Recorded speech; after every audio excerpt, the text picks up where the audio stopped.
একটা কথা মনে পড়ছে, এটাকে কইলিতা যে কইই নাই আর আইনা নাই। হ্যাঁ, আমিন কর। এই দেশে একজন রাজা ছিল, নাম হলো হাজ্জাজ বিন ইউসুফ। সাংঘাতিক খারাপ মানুষ। জীবনে যে কত ইমাম হত্যা করছে, কত আলেমকে যে মারছে, গুম খুন ওই সময় থেকে চালু হয়ে গেছে। সাংঘাতিক অবস্থা, নিকৃষ্ট মানুষ। এই মানুষটি একেবারে একটা বিশৃঙ্খলা তৈরি করে ফেলছে। হাজ্জাজ বিন ইউসুফ সে নামধারী মুসলমান ছিল, কিন্তু সে প্রকৃত মুসলমান ছিল। সে মানুষকে হত্যা করতো কথায় কথায়, তার ক্ষমতাকে পাকাপুক্ত করতে গিয়া সে যা করার তাই করেছে। আপনারা বোধহয় মনে করতেছেন আমি কোনো মহিলার নাম বলবো নাকি? পুরুষ তারা আশায় রয়েছে ওই নামটা কমবে। ইকবাল ভাই তো পুরা কইতে দেরি, টপ করে গিল্লা লাগবে একটা ভাব দিলে বলবো না। আপনি যত এখন আমি সেই নামটা কইতাম না।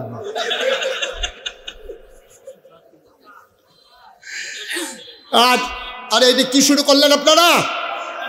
শুনান, এখন থেকে যে উঠবে তার কোনো বিচার হবে না, যাদের কাছের থেকে উঠবো তাদের বিচার হবে। আপনি থাকতে হয়তো উঠে কেমনি, আপনি কি করেন বইয়া বইয়া দাফনা দুফনা আলগা করে নেবেন টান দিয়া। আমিন কর। তো যে বলছিলাম হাজ্জাজ বিন ইউসুফ, কথা কি মনে আছে?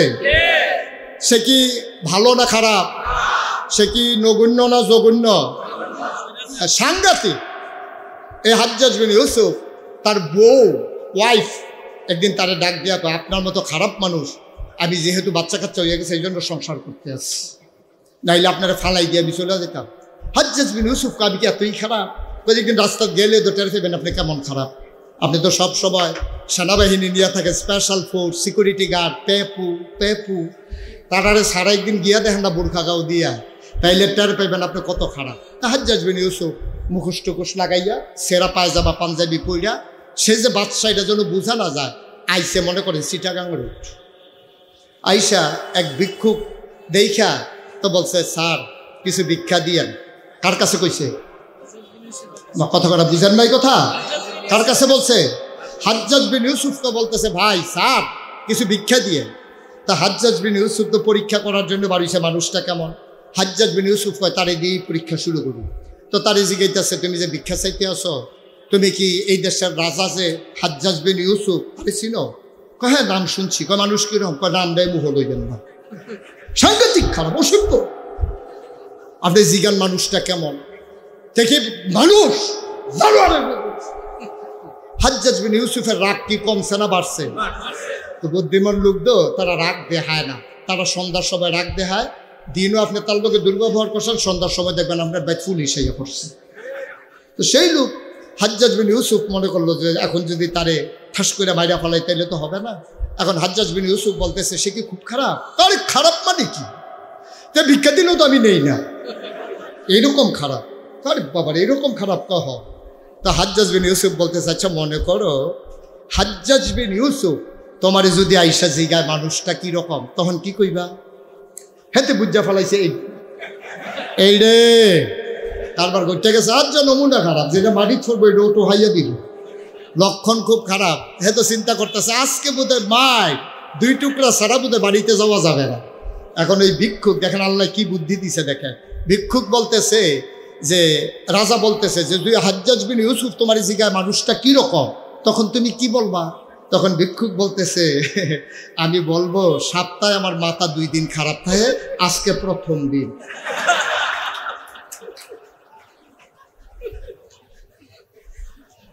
হাজ্জাজ বিন ইউসুফ কই বুদ্ধিগুণে বাচ্চা গেল, বুদ্ধিগুণে বাচ্চা গেল, নাইলে তোমার মারছে তো কত মানুষ আইতো, কিন্তু বাচ্চা গেলা যাও আর ধরতে পারলাম না। এই ছিল আখেরি নবীর উম্মতের মর্যাদা, এই ছিল আমাদের বুদ্ধি, ঠিক কিনা কম?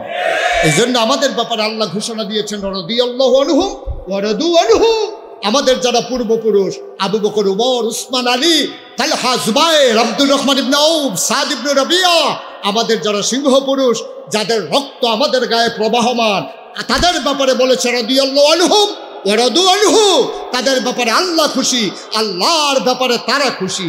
আর যারা মুসলমান হওয়ার পরেও হাজ্জাজ বিন ইউসুফ হয়ে যায়, যারা মুসলমান হওয়ার পরেও ক্ষমতার মসনদে একবার আরোহণ করলে 17 বছর আর ক্ষমতা ছাড়তে চায় না, তাদের ব্যাপারে আল্লাহ তাবারক ওয়া তাআলা জানিয়ে দিয়েছেন, ওয়ালাহুম কুলুবুল লা ইয়াফকাহুনা বিহা ওয়ালাহুম আয়ুনুল লা ইউবসিরুনা বিহা ওয়ালাহুম আযানুল লা ইয়াসমাউনা বিহা উলাইকা কাল আনআম বাল হুম আদাল।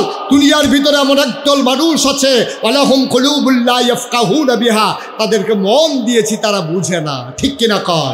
ওয়ালাহুম আয়ুনুল লা ইউবসিরুনা বিহা, তাদেরকে চোখ দিয়েছি তারা দেখে না। ওয়ালাহুম আযানুল লা ইয়াসমাউনা বিহা, তাদেরকে কান দিয়েছি কিন্তু তারা শুনে না। আমরা বলি এটা কেমন মানুষ? আল্লাহ কয় আমি কি বলছি মানুষ? উলাইকা কাল আনআম, ওরা হলো চতুষ্পদ জানোয়ারের মতো। আমরা বলি ওরা কি জানোয়ার? আল্লাহ কয় না, বাল হুম আদাল, এগুলা জানোয়ারের চাইতে আরো নিকৃষ্ট, ঠিক কিনা বলো? আমরা যারা ইমানদার, আমরা যারা কলেমাকে মনে প্রাণে বিশ্বাস করে মুখে স্বীকৃতি দিয়ে কাজে প্রকাশ ঘটিয়েছি, আমরা মুখে স্বীকৃতি দিয়েছি, অন্তরে বিশ্বাস করেছি, কাজে প্রমাণ করে দিয়েছি আল্লাহ ছাড়া কোনো মাবুদ নাই, আমরা তখনই জেনেছি এই পথে চলতে গেলে মামলা হবে, হামলা হবে, জেল জুলুম নির্যাতন হবে, প্রয়োজনে জীবন দেওয়া যাবে, ঈমান দেওয়া যাবে না। রাজি আছো কিনা হাত তুলে দেখো।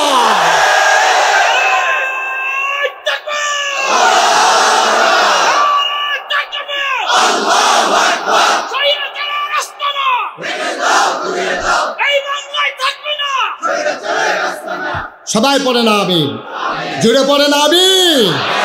সুতরাং আমরা বিশ্বাস করি বাধা আসবে তো লড়াই হবে। এই জীবন পিঁপড়ার জীবন না, এই জীবন মশামাছির জীবন না, জীবন একটাই। এই জীবন পাঞ্জা লড়তে জানে, অন্যায়ের বিরুদ্ধে প্রতিরোধ করতে জানে, প্রমাণ করে দিতে হবে। কোথায় কোথায় বাংলা ছাড়, বাংলা কি তোর বাপ দাদা, ঠিক কিনা বলো?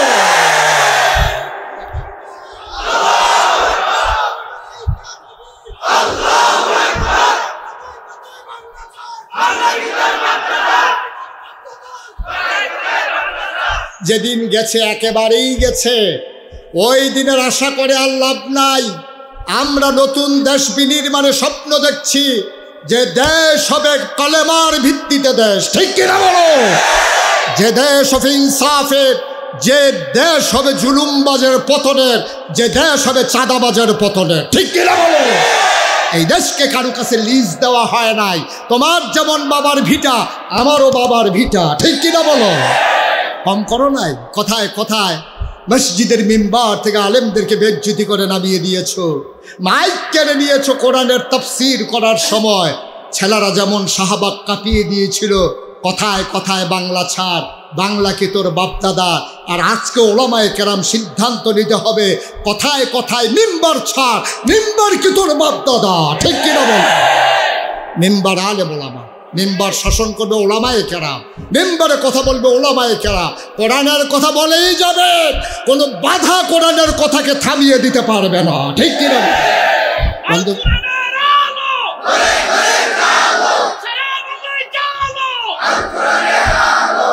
সবাই পড়ে না আমিন।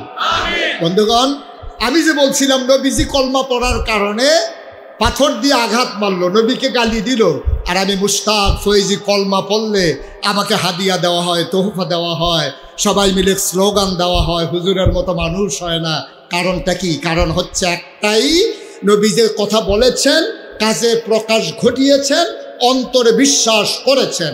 আমরা মুখে বলি লা ইলাহা ইল্লাল্লাহ, এই কথা বলার পরে কোনো মুসলমান সুদের কারবার করতে পারে? এই কথা বলার পরে কোনো মুসলমান নামাজ ছাড়তে পারে? এই কথা বলার পরে কোনো মুসলমান ফাইল আটকিয়ে ঘুষ খাইতে পারে? সহজ হিসাব। কিন্তু আমরা তো সবই করি, আবার কলমাও পড়ি। তাইলে ওই যে মামুন ভাই বলছিল, আমাদের মুখে বলি কিন্তু বিশ্বাস আমরা স্থাপন করতে পারি নাই। এটাই হচ্ছে আমাদের দুর্ভাগ্য। আল্লাহ যেন হেফাজত করে, সবাই বলি আমিন। গুঞ্জার মায়েরা আমার জন্য সিদ্ধ করে ডিম পাঠাবে, আহা হুজুর কোন সময় ধরে জিকির করতেছে, দেশি মুরগির ডিম দিয়ে আসো। দোকানদার আমার জন্য আতর পাঠাবে, তারপরে আমার এলাকাবাসী আমার জন্য হাদিয়া পাঠাবে। দেখা যাবে হাদিয়ার স্তূপ জমে যাবে, সিদ্ধ ডিম এসে যাবে, দেশি মুরগি এসে যাবে, আমার জন্য আতর, সুরমা, কাজল চলে আসবে, বিদেশি ছেলের পাঠানো কম্বল চলে আসবে। অথচ এই নবী যেই মাত্র বললেন পড়ো লা ইলাহা ইল্লাল্লাহ, সাথে সাথে আবু জেহেল মারতে গেল, আবু লাহাব পাথর দিয়া নিজের আপন ভাতিজাকে গালি মারল, ইয়া মুহাম্মদ তাব্বালাক, ও মুহাম্মদ তোমার ধ্বংস হোক। আজকেও বাংলাদেশে পীর মাশায়েখরা মসজিদের ভিতরে, খানকার ভিতরে লা ইলাহা ইল্লাল্লাহ জিকির করে, কিন্তু কোনো বাধা আসে না। তাইলে বোঝা গেল নবীর জিকির তোমার জিকির এক জিকির না। ঠিক কিনা বলো? তোমার নেতা আমার নেতা বিশ্বনবী মুস্তাফা, তোমার নেতা আমার নেতা বিশ্বনবী মুস্তাফা। সবাই পড়ে না আমিন? আমিন। আমি লা ইলাহা ইল্লাল্লাহ কইলে মামুন ভাই কয় হুজুর এই দোয়া কইরেন, আমার আব্বা নাই আম্মা নাই, 500 টাকা রাখেন। আর নবী জিকির করার পরে নিজের আপন চাচা পাথর নিয়ে দাইল মারলো, জঘন্য একটা গালি দিল, ইয়া মুহাম্মদ তাব্বালাক, ও মুহাম্মদ তোমার ধ্বংস হোক। এবার বুঝেন পার্থক্যটা কোথায়? তাইলে বুঝে গেল নবীজির চাইতে আমি ভালো মানুষ। নাউজুবিল্লাহ, আস্তে কম। ভালো মানুষ কি আমরা না নবীজি? কি নবীরা? আপনি কি বুঝতে পারছেন নবীজি কেমন নবী? এই নবী যখন রাস্তা দিয়ে হেঁটে যেতেন, তীব্র গরম, সূর্যের প্রখর রোদ, অবাক বিস্ময়ে সাহাবারা তাকিয়ে দেখতেন, কাফের মানুষগুলো বিস্ময়ের সাথে অবাক বিস্ময়ে তাকিয়ে দেখতেন। মানুষটা এমন করে হেঁটে যায়, প্রচণ্ড রোদ, মাথা ফেটে যাওয়ার কথা, ধান দিলে ক্ষয় হয়ে যাবে, চাল দিলে বুড়ি হয়ে যাবে, এ মানুষটা কেমনে হাঁটে? অবাক বিস্ময়ে সবাই তাকিয়ে দেখত। আমার নবী যখন মরুপ্রান্তর পাড়ি দেয়, দুদু মরুভূমির মাঝে তিনি যখন হেঁটে যায়, প্রচণ্ড গরমের মাঝে মাথার উপরে এক টুকরা মেঘমালা আমার নবীর উপরে ছায়া দিয়া দিয়া যায়। নবী যেদিকে যায় মেঘের টুকরাটা ওই দিকে যায় ছাতার মতো। সুবহানাল্লাহ বলবেন না? ওই এবড়ু থেবড়ু পাথরের উপর দিয়া নবী হেঁটে যায়। মরুপ্রান্তর এবড়ু থেবড়ু পাথর, কোনা বের হওয়া পাথর, পায়ের নিচে পাথর পড়লে জীবন বের হয়ে যাওয়ার কথা। আমার নবী হেঁটে যায় পাথরের উপর দিয়া। মানুষ চিন্তা করে কেমন করে হেঁটে যায়, উনি কি ব্যথা পায় না? পরীক্ষা করার জন্যে নবীর পিছনে পিছনে মানুষগুলো দৌড়ায়। যেই পাথরের উপরে নবীর কদম পড়েছে, ওরা পরীক্ষা করার জন্য দৌড়াইয়া পাথর হাতে নিয়ে দেখে নবীর কদম মুবারকের উসিলায় পাথর তুলার মতো নরম হয়ে গেছে।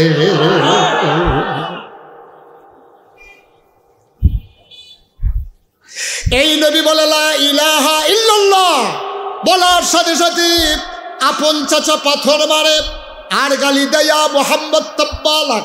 আর আমরা এই জিকির করলে মানুষ আমাদেরকে মোহব্বত করে, হাদিয়া দেয়, টাকা পাঠায়, মাছের মাথা, গরুর কলিজা, গাছের প্রথম লাউ সব আমাদের ঘরে চলে আসে, গাভীর প্রথম দুধ সব চলে আসে। মুশতাক ফৈজি হুজুর জিকির অনেক সুন্দর হয়েছে, মনে হয় মাটি কান্দে, মনে হয় জমিন কান্দে, মনে হয় আকাশ কাঁপে, গাছপালা জিকির করে। কিন্তু যেই নবীজি সেরা নবী, যেই নবী ইমামুল মুরসালিন, এই জিকির করার পরে নবী পাথরের আঘাত ছোঁয়া লাগে, গালি খাওয়া লাগে, কাটা বিছাই রাখে, রাস্তার উপরে টিটকারি মারে বস্কারা করে। মানুষগুলো নবীরে মারতে যায়, নবীর মাথার উপরে নারী বুড়ি ছাপাই দেয়, নবীর গলায় ফাঁসি লাগাইতে চায়। 3.5 বছর জেলখানার ভিতরে আবদ্ধ করেছে। শুধু তাই নয়, ঘোষণা দেওয়া হলো ওই মোহাম্মদে যেই জেলখানায় আটকে দেওয়া হলো, ওইখানে কেউ টাকার বিনিময়ে খাবারও বিক্রি করতে পারবা না। নবী গাছের পাতা খাওয়া শুরু করলেন। হাদিস শরীফে এসেছে, পাতা খাইতে খাইতে নবী এবং সাথের সাহাবাদের পায়খানা ছাগলের লেদার মতো হয়ে গেছে। বড় সুবহানাল্লাহ। একটাই তো কলে আমি মুশতাক ফৈজি করলে হাদিয়া আসে, মামুন ভাই করলে আল্লাহওয়ালা হয়ে যায়, আরেকজনে করলে আল্লাহর ওলি হয়ে যায়, আর নবী করার পরে পাথরের আঘাত ছোঁয়া লাগে। রহস্যটা কোন জায়গায় সেই সম্পর্কে আজকে আলোচনা। ওয়া মা তৌফিকি ইল্লা বিল্লাহ। আল্লাহ যেন কবুল করে, সবাই বলি আমিন। কষ্ট হচ্ছে আপনাদের? আজকে কি আলোচনা হবে মোটামুটি এটা একটা রেডি করলাম, এখন আলোচনা শুরু হবে। এখন যদি কঞ্জে হুজুর এতক্ষণ কি করছেন, এই যে গুছাইয়া আনলাম, এখন শুরু হবে। প্রথমে মনে করছিলাম বেশি লম্বা সময় নেব না, এখন সিদ্ধান্ত পাল্টাইছি। এখন সিদ্ধান্ত হলো 3-4 ঘন্টা দেরি হইতে পারে। এমন আছে ফজরের আজানও দিতে পারে, তারা জাতা দিয়া বোয়া আরে যেই লোক বাস গুলিস্তানতে ছাড়ছে হেতার ফেসার দোষে বিশ্ব রুড়াইয়া কি জানি কয় ইয়া চিটাগাং রুড়াইয়া এই বাদ যাবো দাউদকান্দি হাতে কন্ট্রাক্টরে ফাও ধরনের বাহির আছে। ভাই একটু কারবার তো সাইডে আবার উঠতে যাবো গা। কন্ট্রাক্টরে কয় বাস চাকরি দেখাইয়েন না, জায়গায় জায়গায় চাকার বইয়া দিস, ঠিক কিনা কর।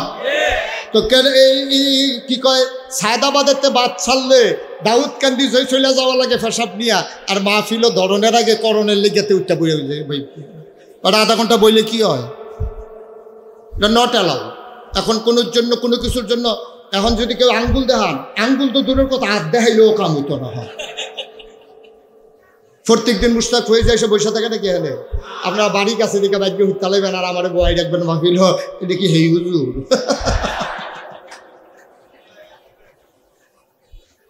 মামুন ভাইয়ে যায় যাওয়ানের নিয়ত আছে, বাঙ্গালাইছে নিয়ত বলছে নমুনা খারাপ, উড়নের কোনো লক্ষণ নাই, সিফা দিয়া বল মার হাবা কর জুড়ে। আমরা কি বোকা মানুষ? আমরা তো বুদ্ধিমান মানুষ। এখন আমরা সব বুঝি। এখন সোশ্যাল মিডিয়ার যুগ চলে আসছে, এখন আমরা ইন্টারনেট বুঝি, নেটের কানেকশন বুঝি, আমরা সব বুঝি। আমরা তো বোকা মানুষ না, আগেও তো আমরা বোকা ছিলাম না, আমরা সবসময় বুদ্ধিমান মানুষ ছিলাম। আমাদেরকে আখেরি জামানার নবী আমাদেরকে বুদ্ধি দোয়া করে দিয়ে গেছেন। আল্লাহ রাসূল বলেছেন বা ইউরিদিল্লাহু বিহি খায়রান ইউফাক্কিহু ফিদ্দীন, আল্লাহর পথে যারা চলতে চায় আল্লাহ তাদেরকে দ্বীনের সঠিক বোঝ দান করে। সুবহানাল্লাহ বলবেন না? আল্লাহ কয় ওয়াল্লাযীনা জাহাদু ফীনা লানাহদিয়ান্নাহুম সুবুলানা ইন্নাল্লাহা লামাল মুহসিনিন। আল্লাহ বলছেন ওয়াল্লাযীনা জাহাদু, যারা চেষ্টা করে, ফীনা ফিদ্দীন ফিল ইসলাম, যারা ইসলাম মানতে চায়, ইসলাম বুঝতে চায়, লানাহদিয়ান্নাহুম সুবুলানা, আল্লাহকে পাওয়ার জন্য যত রাস্তা আছে সবগুলা রাস্তা আমি আল্লাহ বান্দার জন্য সহজ করে দেই, পথ দেখাই দেই। আপনি বাসে যাবেন তাও আছে, আপনি ট্রেনে যাবেন তাও আছে, আপনি নৌকোয় যাবেন তাও আছে, হেলিকপ্টারে যাবেন তাও আছে, সব রাস্তা আপনার জন্য খোলা। আল্লাহ আমাদেরকে বুদ্ধি দান করেছে। বন্ধুরা আমার, ভাইরা আমার, 1000 বছর আগে নবী আসলেন। নবী এসে মানুষকে অন্ধকার থেকে আলোতে, গুমরাহি থেকে হেদায়েতে, কুফর থেকে নবী ইসলামে নিয়ে আসলেন। এখানেই শেষ নয় বাবা, আল্লাহ নবী একটা সুন্দর সমাজ বিনির্মাণ করলেন। মক্কায় 13টা বছর, বাকি 10 বছর কাটিয়ে দিলেন মদিনায়। তিনি যখন বিদায় হজের ভাষণ দিতে দাঁড়ালেন, তিনি দাঁড়িয়ে সবাইকে সাক্ষী রেখে বললেন, আমি কি আমার দায়িত্ব পালন করতে পারি নাই? সবাই চিৎকার করে বলেছিল, হ্যাঁ আপনি আপনার দায়িত্ব পালন করে দিয়েছেন। আল্লাহ নবী হাত উঠিয়ে আল্লাহকে সাক্ষী রেখে চোখের পানি ছেড়ে দিয়ে বলেছিলেন, মাওলা রব্বে কারিম, 1,40,000 সাহাবা সবাই প্রমাণ দিয়েছে, সাক্ষী দিয়েছে, আমি আমার দাওয়াত পৌঁছে দিয়েছি। আবার আপনি আপনার দিনকে বিজয়ী হিসাবে রেখে দেন। বলেন সুবহানাল্লাহ। আল্লাহ তাবারক ওয়া তাআলা আজও যেন ডাকে বলেন, ও সিদ্ধির গুঞ্জার মানুষ, কোনো চিন্তা নাই, কোনো পেরেশানি নাই, দিন ছিল, দিন আছে, দিন থাকবে, তবে শর্ত রয়ে গেছে একটা, ওয়ালা তাহিনু ওয়ালা তাহজানু ওয়া আনতুমুল আলাউনা ইন কুনতুম মুমিনিন। তোমাদের কোনো ভয় নাই, তোমাদের কোনো পেরেশানি নাই, তোমরাই হবা সফল কাম। ইন কুনতুম মুমিনিন, যদি তোমরা মুমিন হইতে পারো, ঠিক কিনা? আমরা যদি ইমানদার হতে পারি, সফলতা আমাদের, বিজয় আমাদের, শান্তি আমাদের, গোটা বিশ্বের বিজয় আসবে আমাদের। যেখানে আমরা ইমানদারের পরিচয় দিতে পেরেছি সেখানে তো শান্তি পেয়েছি আমরা। এই যে মসজিদের ভিতরে 5,000 লোক, 500, 1000, 2000 লোক মসজিদের ভিতরে নামাজ পড়তে ঢুকে জুমারে, ইমাম সাহেব বলে আল্লাহু আকবার বলে, তিনি যখন নিয়ত বেঁধেছেন সবাই মিলে আল্লাহু আকবার বলে নিয়ত বাঁধে। ইমাম সাহেব সূরা পড়লেন, সবাই নিথরে নিস্তব্ধ হয়ে শুনলেন। ইমাম এবার বললেন আল্লাহু আকবার বলে রুকুতে চলে গেলেন। আচ্ছা, আপনারা কি দেখছেন যে বাংলাদেশের বিশাল এক এমপি, উনি মসজিদে গেছে, ইমাম সাহেব কইছে আল্লাহু আকবার কয়ে রুকুতে গেছে, আর উনি টক সুজো হইয়া দাঁড়াই রইছে যে আমি এলাকার এমপি, আমি কি রুকুতে বাঁকা হইলে চলবে নাকি, এই জন্য উনি দাঁড়াই রইছে, এরকম হইছে? উনি সাজদায় যায় নাই, উনি চতুর্দিকে চাইতে আছে কে কে আসছে, কে কে ভোট দিছে, কে কে দেয় নাই, এরকম শুধু মাথা নজর দিয়ে চাইতে আছে। এই কারবার হয়েছে কোথাও? তাইলে এখানে রাষ্ট্রপতি, প্রধানমন্ত্রী, মন্ত্রী, এমপি, মেম্বার অফ পার্লামেন্ট, আমলা কামলা বদুল্লা, রিক্সাওয়ালা, শ্রমজীবী, ভুইয়া চৌধুরী, সরকার, খনকার, ফেসকার, স্বর্ণকার, দফাদার, চৌকিদার, কন্ট্রাক্টর, দোকানদার, যত মানুষ আছে গরিব ধনী সবাই মিলে যখন ইমামকে মেনে নিয়েছে, রুকুর সময় রুকু, সাজদার সময় সাজদা, মসজিদের ভিতরে শৃঙ্খলা না বিশৃঙ্খলা, অশান্তি না শান্তি? মসজিদের ভিতরে হুজুর মানুষ বুঝে কি, পাঞ্জাবি গাও দেয়, দাওয়াত খায়, টুপি মাথার দিয়া দাঁড়িয়ে রাখছে, দিন দুনিয়ার খবর নাই। এই হুজুরে যদি 5,000 মুসল্লির কমান্ডে এই হুজুর যদি শান্তি শৃঙ্খলা বিধান করতে পারে মসজিদে, খোদার কসম আমরা যদি সব জায়গায় এমন করে ইমামকে ফলো করতাম, আর ইমাম যদি সেই ইসলামের ইমাম হতো, খোদার কসম আমার এই দেশ শুধু কাগজে পত্রে নয়, প্রকৃত অর্থে আমার দেশ হতো সোনার বাংলা। ঠিক কিনা? একবার সহজ, ইমামরা মানার কারণে মসজিদের ভিতরে শান্তি সহজ, একটা বিশৃঙ্খলায় করে আওয়াজ নাই, চিৎকার নাই, চেঁচামেচি নাই, সুইটটা ফলায় যেতে কথা কয়, হ্যাঁ তারা আরেক ফলায় মিল্লা ঝাঁটা দিয়ে লাইছে নামাজের ভিতরে কথা, তাদের নামাজের ভিতরে কথা কইতে দেয় না। নামাজের ভিতরে দাদায় নাতিরে লয়ে গেছে, দাদাই যে নামাজ পড়তে আসে নাতিয়ে কথা কয়, নামাজের ভিতরে নাতির মুখের ভিতরে সিফা দিয়া ধরে রাখছে, হয়তো করে আওয়াজ তো পারো না। তাইলে দাদাই বুঝছে মসজিদের ভিতরে বিশৃঙ্খলা করা যাবে না, এখন একক কমান্ড চলছে, আর এই কমান্ডার হচ্ছে ইমাম। এই ইমামকে যেমন করে মসজিদে মেনে নিয়েছিলেন, সব জায়গায় যদি ইমামকে মেনে নিতেন, খোদার কসম আমার দেশ আনন্দের হিলডুলে দেশ বয়ে যেত, দরজা খুলে ঘুমাইতে পারতেন, চুরি ডাকাতির কোনো ভয় ছিল না। ঠিক কিনা বলেন? সহজ। পারলাম না কেন? নবী পারল ১,৫০০ বছর আগে, আমরা কেন পারলাম না? কারণটা কি? কারণ তো একটাই, আমরা ওই যে মামুন ভাই বলেছে, আমরা মুখে কলমা পড়ি, অন্তরে বিশ্বাস করি না, মুখেও পড়ি, অন্তরেও বিশ্বাস করি, কাজে প্রকাশ ঘটাই না। ও মুসলমান, যেই নবী দিন নিয়ে আসলেন আমরা নবীর আদর্শ ভুলে গেছি। মনে রাখবা শুধু 2টা জিনিস করা যাবে, একটা হচ্ছে আল্লাহর হুকুম, 2 নম্বরে নবীর তরিকা, এর বাইরে মুসলমানের জন্য মানার কিচ্ছু নাই। ঠিক কিনা? বিধান মানবো কার? সবাই বলেন, বিধান মানবো কার? তরিকা মানবো কার? বিধান মানে কি? হুকুম। বিধান মানে কি? হুকুম। হুকুম মানবো কার? আচ্ছা, এটা প্রমাণ কি? আমরা যে হুকুম আল্লাহর মানি, যে প্রমাণ কি? আল্লাহ বলছেন আকিমুস সালাহ ইন্নাস সালাতা তানহা আনিল ফাহশাই ওয়াল মুনকার। সিদ্ধিরগঞ্জের মানুষ, নামাজ কায়েম করো। নামাজ কায়েম করলে হবে কি? মন্দ কাজ, খারাপ কাজ থেকে তোমাকে নামাজ ফিরাই রাখবে। সুবহানাল্লাহ বলবেন না? এখন আপনি যদি বলেন যে হুজুর বুঝলাম আল্লাহ বলছেন নামাজ পড়া লাগবে, এখন নামাজটা পড়া লাগবে কেমনে? যেইভাবে পড়া লাগবে এটাই হলো নবীর তরিকা। আল্লাহ যখন বলছেন আকিমুস সালাহ, নামাজ কায়েম করো, সাহাবারা দৌড়ে দৌড়ে নবীর কাছে বললেন, গিয়ে বললেন আসসালাতু ওয়াসসালামু আলাইকা ইয়া রাসূলুল্লাহ। ওয়া আলাইকুম আসসালাম ওয়া রাহমাতুল্লাহ। কেন এসেছো? ইয়া রাসূলুল্লাহ জানতে চাই, আল্লাহ বলছেন আকিমুস সালাহ, নামাজ কায়েম করো। নামাজ কায়েম করা লাগবে কেমনে এটা তো জানি না। আল্লাহ বলছে ওয়ার কওমা রাকিন ওয়াসজুদু মা সাজিদিন, কিন্তু সাজদা কারে কয়, রুকু কারে কয়, এটাই তো বুঝি না, আপনি একটু বুঝাই দেন দেখি। নবীজি বললেন ঠিক জায়গায় চলে আসছো, সল্লু। নবীজি বলছেন সল্লু, তোরা নামাজ পড়ো। আল্লাহ বলছেন আকিমুস সালাহ, নামাজ কায়েম করো। নবীজি বললেন সল্লু, তোমরা নামাজ পড়ো। এখন 2টা তো বুঝে গেলাম। সাহাবারা কই, ইয়া রাসূলুল্লাহ পড়ার জন্যই তো আসলাম, পড়াটা লাগবে কেমনে? নবীজি বললেন সবাই সোজা হয়ে দাঁড়াও। অজু আছে? অজু কারে কয়?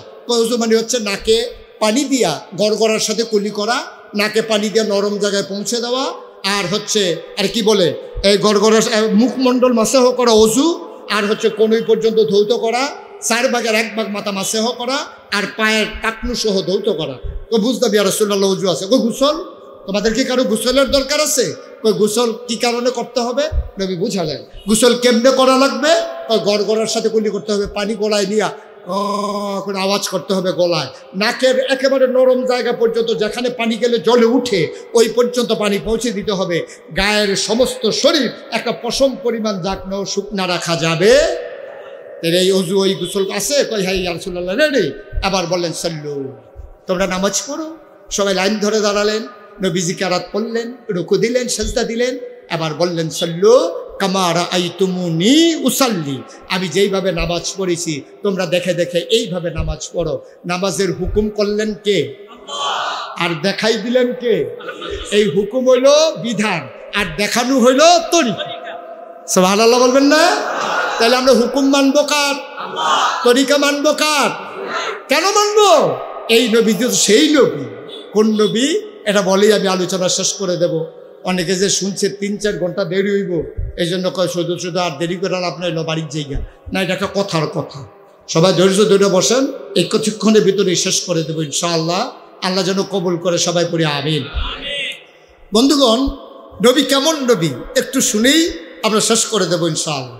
তাহলে নবীর ব্যাপারে 3টা উপাধি, 3টা বিখ্যাত উপাধি। ইমামুল, সবাই কথা, ইমামুল, খাতামান, রাহমাতুল্লিল আলামিন। এবার আসেন, নবীজি ইমামুল মুরসালিন প্রমাণ কি?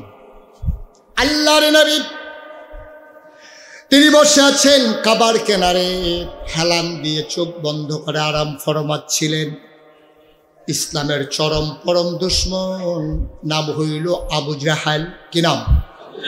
বন্ধু না শত্রু? ছোট না বড়? কি ঘুম চলে আসছে আপনাদের?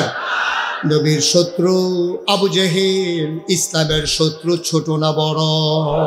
বড় শত্রু আবু জেহেল। খুব খেয়াল করেন, সূক্ষ্ম কথা, চিকন কথা মন দিয়ে শুনতে হবে। নবী বসে আছেন কাবা করে হেলান দিয়া। এমন সময় এই যে নবীর চাচা আবু জেহেল আয়সা কয় মোহাম্মদ, মোহাম্মদ, জুড়ে বলতে হবে তো, মোহাম্মদ।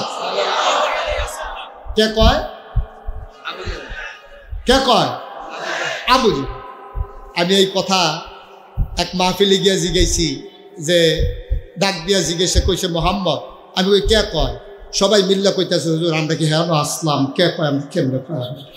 আপনারা তো কইতেন পারছেন কে কয়। হ্যাঁ, বোঝা গেল সচেতন শ্রোতা। কে কয়? আবু জেহেল কয় মোহাম্মদ। তুমি তো এক এক দিন এক এক কথা বলো না। আচ্ছা আজকে বলো দেখি, কোনো মজার কথা আছে নাকি, নতুন কোনো কথা আছে?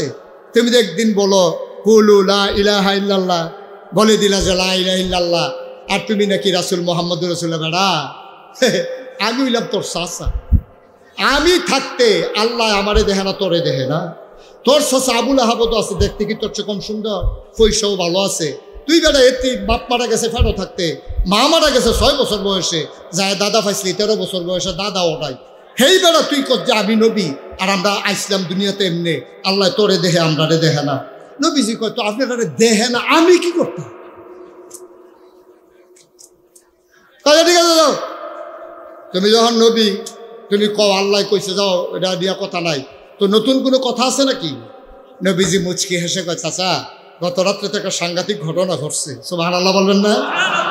আবু জেহেল একবারে সামনে দিয়ে এসে বসছে। এই যে বসছে কথাটা শোনার জন্য, এটা কি মানার জন্য না টিটকারি মারার জন্য?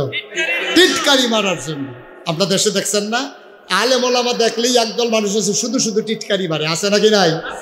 এরা মাদ্রাসাত পড়েতে 7 বছর বয়স, তে কোরআন শরীফ লইয়া দোকানের সামনে দিয়া যায়, দোকান ভর্তি মানুষ তারে ডাক দিয়ে নিয়া এমন টিটকারি মারে, তে মাদ্রাসায় যাইতে এখন লজ্জা পায়। তারে ডাক দিয়ে নিয়ে গেছে, মাদ্রাসা ভর্তি হইছ, পাঞ্জাবি তোমা ফানাইছ, টুফিও তো মাথার দিছ, হুজুর দইয়া যাইতেছ গা। নুহু নবীর নৌকাটা কোন কাঠে আছিল? ক নুহু নবীর নৌকা কোন কাঠের আছিল? হেতারে ধরছে জিগেইত। এইটা কি জাননের লেগে না টিটকারি মারনের লেগে? বাংলাদেশে এমন অনেক মানুষ আছে হুজুর দেখলেই টিটকারি মারার জন্য গাও চুলকা। হুজুর একটু তাড়াতাড়ি হাঁটে, দেখলেই টিটকারি মারে, হুজুর দাওয়াত করা। তুই হুজুরের দাওয়াতের খবর লই আলাপ কি? তুই তো হগিন্নি বেরিয়ে ভিক্ষা দিচ্ছা, ঠিক কিরকম? হুজুর দেখলেই টিটকারি মারে, হুজুরের শরীরে একটু মোড়া, হুজুরে দেখলেই টিটকারি মারে। হুজুর দরজা দিয়ে ঢুকেন, দরজা দিয়ে ঢুকেন নাকি? হুজুরে দরজা দিয়ে ঢুকবো না, উফরি দিয়ে টিন খুললে পড়বো, তোর সমস্যা কি? হুজুরে দেখলেই টিটকারি মারা একদল মানুষের অভ্যাস। মনে রাখবা, নাতিরে টিটকারি মারলে যেমন দাদার কলিজা ফেটে যায়, আলে বলো আমাকে টিটকারি মারলে নবীর কলিজায় লাগে, ঠিক কিনা বলো? সেটা আলে বলো মানে টিটকারি মারা যাবে না, তাদের সাথে সম্পর্ক রেখেই চলা লাগবে, ঠিক কিনা কও? এটা যেন সবসময় মনে থাকে। এখন নবীজির আইসা আবু জাহেল কয় নতুন ঘটনাটা কি একটু বলো দেখি, একবারে মনোযোগ দিয়ে বসছে। নবীজি বলছে চাচা গত রাত্রে খাওয়া দাওয়ার পরে আমি শুয়ে আছি উম্মে হানির ঘরে, এমন সময় জিব্রাইল আইসা কয় আসসালাতু আসসালামু আলাইকা ইয়া রাসূলুল্লাহ, আসসালাতু আসসালামু আলাইকা ইয়া হাবিবাল্লাহ, আসসালাতু আসসালামু আলাইকা ইয়া শাফিআল মুজনুবিন, আসসালাতু আসসালামু আলাইকা ইয়া রাহমাতাল লিল আলামিন। আমাকে ডাক দিল জিব্রাইল, আমি চাচা লাফ দিয়ে উঠলাম, ঠান্ডা পানি দিয়ে ওযু করলাম, আমাকে হাতে ধরে ধরে টেনে টেনে কাবার কেনারে আনা হলো, সিনা সাক করা হলো, আবার আমাকে বোরাকের উপরে উঠানো হলো। বোরাক তো আপনি চিনবেন না, গাদার মতো, ওটার উপরে উঠাইয়া জিব্রাইল সহ উঠে শু করে একটা উড়াল মারলো। আমরা চলে গেলাম ফিলিস্তিনে, মসজিদে আকসার সামনে। বলেন সুবহানাল্লাহ। খুব মনোযোগ। নবী যখন এই কথা বলছে যে বোরাকে উঠে শু করে উড়াল দিয়া আমি ফিলিস্তিনে গিয়ে নামলাম, মসজিদে আয়েশা বাকতুল মাকদাস, ওই মসজিদের সামনে গিয়ে আমি নামলাম। আবু জাহেল কয় কই গেলা? কয় ফিলিস্তিন। কয় কোন জায়গায়? কয় মসজিদে আকসার সামনে। কয়ার পর চাচাহেন অনেক ঘটনা হয়েছে, আমি নামাজ পড়ছি, নামাজ পড়ার পরে সব নবীদেরকে নিয়া তারপর উপরের দিকে উঠা শুরু করলাম। আর উঠত না, আর উঠত না। এই যে এখন কইলা গত রাত্রে তুমি ফিলিস্তিন গেছ, এখন বইয়া রইছো কই? কই যে আপনার সামনে। আমি যদি 2-4 লোক ডাক দিয়ে আনি এই কথাটা বলতে পারবা? কই সত্য কথা না বলার কি আছে? তাহলে তুমি বসো, আমি লোক আনতেছি। আবু জাহেল সাফা পাহাড়ে গিয়ে উঠলে, উঠে ডাকলেন আজ দেশবাসী সবাই তাড়াতাড়ি আসো কাবার কেনারে। সব দৌড়ে কাবার পাশে এসে দেখে নবীজি হেলান দিয়ে বসে আছে, প্রশান্ত বদন, প্রশান্ত চিত্ত, কি সুন্দর তার অবয়ব। তিনি চোখ বন্ধ করে ঘুমিয়ে আছেন। মনে হলো যেন ফুটন্ত গোলাপের পাপড়িগুলো আস্তে করে ফুলের গোটার সাথে আস্তে করে লেপটে আছে। সুবহানাল্লাহ বলবেন না? নবীজি বসে আছেন, আবার বলতেছে মোহাম্মদ, আহা মোহাম্মদ। ওই যে একটু আগে যে কথাটা বলছিল ওটা বলো দেখি। নবীজি কয় কথা তো ওইটাই, আমি উম্মে হানির ঘরে শুয়েছিলাম, আবু জাহেল এসে উঠাইলো। আর কি বলে জিব্রাইল এসে উঠালো, আমাকে উজু করায় নিয়ে গেল মসজিদের সামনে, ওখান থেকে সিনা সাক করে একেবারে মসজিদে আকসার সামনে নিয়ে আমাকে নামাই দিল। তারপরে নামাজ পড়লাম, তারপরে উপরের দিকে উঠতে চাইছিলাম, আবু জাহেলে আর উঠন লাগতো না। আবার আবু জাহেল বলতে চাই শোনো, আমি যে বলি মোহাম্মদের মাথা খারাপ, নাউজুবিল্লাহ বলবেন না? এখন প্রমাণ পাইছো? আজ আমাদের ভিতরে ফিলিস্তিন গেছো কে? তো একজন লাভ দিয়ে ভাইসা ভাবি গেছিলাম। কয় যাইতে কয়দিন লাগছে? কয় 30 দিন। তো এক জায়গায় যদি যাইতে লাগে 30 দিন, আসতে লাগবে কয়দিন? আরে কথা কয় না, তাহলে হইল কয়দিন? তো 60 দিনের রাস্তা। নবীজি কি বলতেছে? রাত্রে গেছে, এখন আছে কই? তোমার সুবহানাল্লাহ কয় না? রাত্রে গেছে, এখন আছে। ওরা তো আর হিসাব মিলে না, ওরা তো নবীরে নবী মানে না, আল্লাহ কারো ওরা তো বুঝে না। এখন ওরা বলতেছে শুনছ মোহাম্মদ কি কয়? দাঁড়া, যাইতে লাগে 30 দিন, আসতে লাগে 30 দিন, হেটা কি রাত্রে গেছে, এখন নাকি আমাদের সামনে বসে রয়েছে।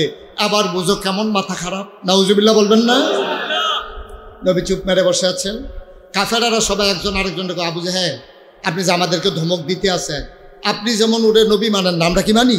আমরাও তো মানি না। ওনারই নিয়ে বেশি পাগল হয়েছে আবু বকর, বেশি আশ্রয় প্রশ্রয় দিয়া আবু বকরের মতো কিছু লোক পাইয়া মোহাম্মদের সাহস বেড়ে গেছে। বা আজকে আবু বকরকে ছুটাইতে হবে, এইরকম পয়েন্ট আর আমরা সুবিধা মতো নাও পাইতে পারি। একজন দৌড় দিয়ে যাও, আবু বকরকে ডাক দিয়ে নিয়ে আসো। একজন দৌড়ে এগিয়ে ডাক দিছে, আবু বকর ভাই সাহেব, ও আবু বকর ভাই সাহেব, ওই জাহেল ভাই সাহেব আপনারা ডাকে। আবু বকর সিদ্দিক দিলেন দৌড়, কাবার কিনারে এসে দেখে নবী বসে আছেন, চতুর্দিক দিয়ে কাফেরারা ঘেরাও দিয়ে রেখেছেন। আবু বকরের মনটা হঠাৎ করে কেঁপে উঠেছে। ওরা জাহেল মূর্খ, নবীর গায়ে হাত উঠালো নাকি? কোনো নবীর গায়ে নবীকে কোনো অপদস্থ করলো নাকি? আবু বকর সিদ্দিক এসেই বললেন, আসসালাতু আসসালামু আলাইকা ইয়া রাসূলুল্লাহ। নবী গো, ও নবী, গত রাত্রে আপনি কইছিলেন। সুবহানাল্লাহ বলবেন না? নবীজি বলছে গত রাত্রে আমি ছিলাম না, এটা কিন্তু আবু বকর শুনে নাই। খুব খেয়াল করেন, শুনছে কাফেরেরা, আর আবু বকর কাফেরদের সামনে এসে বলতেছি, ইয়া রাসূলুল্লাহ, গত রাত্রে আপনি ছিলেন কই? আপনি যেই ঘরগুলোতে থাকেন সবগুলো ঘরে আমি তালাশ করছি, মক্কার কোথাও আপনারা খুঁজা পাই নাই, গেছিলেন কই?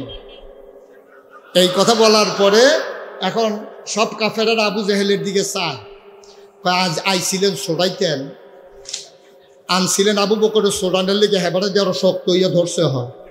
এবারে যখন সাক্ষী হয়ে গেছে, আপনার কোন যে আবু মোহাম্মদের দিয়ে আবু বকরের সোড়াইবে, আবু বকর দিয়ে আরো শক্ত সাক্ষী হইতে আছে। মোহাম্মদ কয় ছিল না, আবু বকর কয় খুঁজা পাই নাই, তো সাক্ষী নইল। সুবহানাল্লাহ বলবেন না? টেনশন করো না, লাইন আরো আছে, লাইন করতে আছে। আবার আবু বকর সিদ্দিককে আবু জেহেল দাইকা কয়, আবু বকর তুমি কি শুনছো মোহাম্মদের কথা? কই কি বলছে? মোহাম্মদে কয় গত রাত্রে খাওয়া দাওয়ার পরে ঘুমের থেকে উঠটা সে নাকি ফিলিস্তিন গেছে। কোথায় নাকি? কহ এই জন্য তুমি পাই নাই। সুবহানাল্লাহ বলবেন না?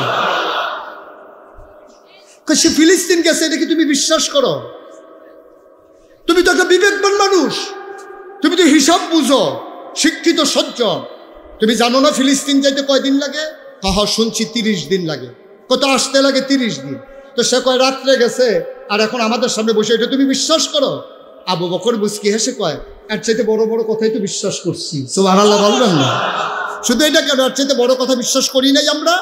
আমরা যারা ঈমান এনেছি, আমরা তো এর চাইতে বড় কথা আরো বিশ্বাস করেছি। তিনি বলেছেন আল্লাহ আছে, কোনোদিন আল্লাহ দেখি নাই, কোনোদিন আল্লাহ দেখা দেয় নাই, কিন্তু নবী বলছেন আল্লাহ আছে, আমরা বলেছি অবশ্যই আল্লাহ আছে। ঠিক কিনা কয়?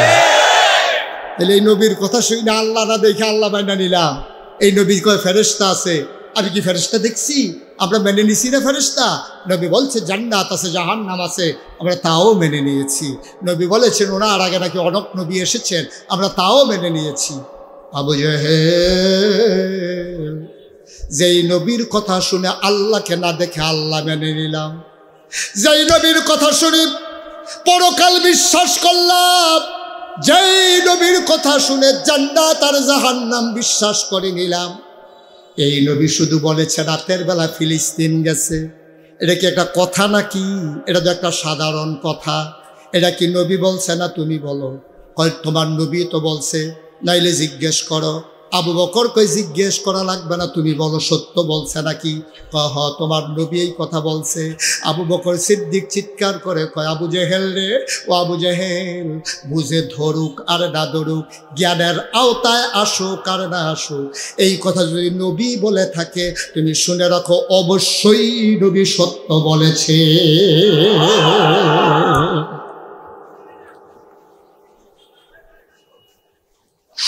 আল্লাহর নবী উঠতে দাঁড়ালেন, আবু বকরের সামনে গিয়ে হাত দুটো ছড়িয়ে দিলেন। আল্লাহর নবীর চোখের কোণায় পানি চিকমিক করে, আবু জেহেলও কাঁদবে। আল্লাহর নবী হাত বাড়িয়ে দিলেন, আবু বকর লাফ দিয়ে বুকে পড়ে গেলেন, শক্ত করে ঝাঁপিয়ে ধরলেন, শক্ত করে ঝাঁপতে ধরলেন। আবার ডাক দেয়া কয়, আবু বকর, ও আবু বকর, আমার কাছে একটা কথাও শুনতে চাইলি না, আমার একবারও জিজ্ঞেস করলি না নবী গো আপনি কি সত্যি সত্যি গেছিলেন নাকি?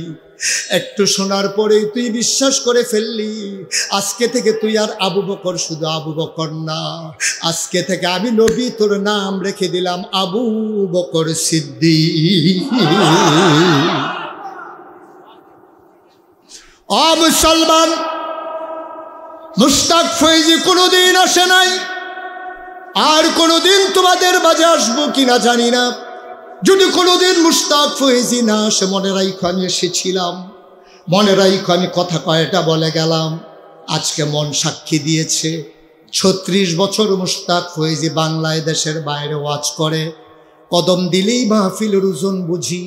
আজকে সিদ্ধিরগঞ্জ 3 নং ওয়ার্ড কদম রাখার পরে মন কেন জানি সাক্ষী দিয়েছে, তোমাদের মাহফিল আমার আল্লাহ কবুল করে নিয়েছে। তুমি যদি বলো কেমন করে বুঝলেন, আমি বলি তুমিও বুঝেছ, তুমি উপলব্ধি করো নাই, তুমিও বুঝেছ। সন্ধ্যার পরে যেই জায়গায় বৃষ্টি হলো, সন্ধ্যার পরে বৃষ্টি হওয়ার পরে আকাশে মেঘের ছুটি ছুটি এখনো আছে, কি সুন্দর বৃষ্টি মুক্ত রাত আল্লাহ উপহার দিলেন।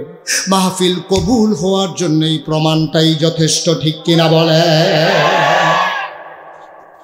আল্লাহর নবী আবু বকর সিদ্দিক কেমন করে বিশ্বাস করলেন? এটার নাম হইল বিশ্বাস। বিবেক ধরে না, জ্ঞানে ধরে না, কিন্তু নবী বলেছেন আমি ফিলিস্তিন গিয়েছি। বিবেক ধরো কার না ধরো, জ্ঞানের আওতায় আসুক না আসুক, নবীর কথাটাকে নিঃসন্দেহে নিঃসংকোচে নিঃসন্দেহে মেনে নেওয়া, এটার নাম হইল ঈমান, ঠিক কিনা?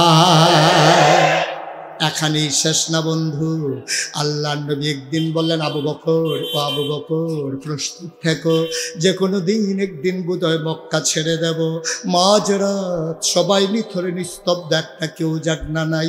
পাখিগুলো আপন নিরে ঘুমিয়ে পড়েছে, গরুগুলো গোয়াল ঘরে ঘুমায়, শিশুর মায়ের বুকে মুখ রেখে ঘুমায়, বেওয়ারিশ কুকুরগুলো নিরাপদ আশ্রয়ে প্রিয়তম স্বামী প্রিয়তমা স্ত্রীকে নিয়ে ঘুমিয়ে পড়েছে, কেউ জাগনা নাই।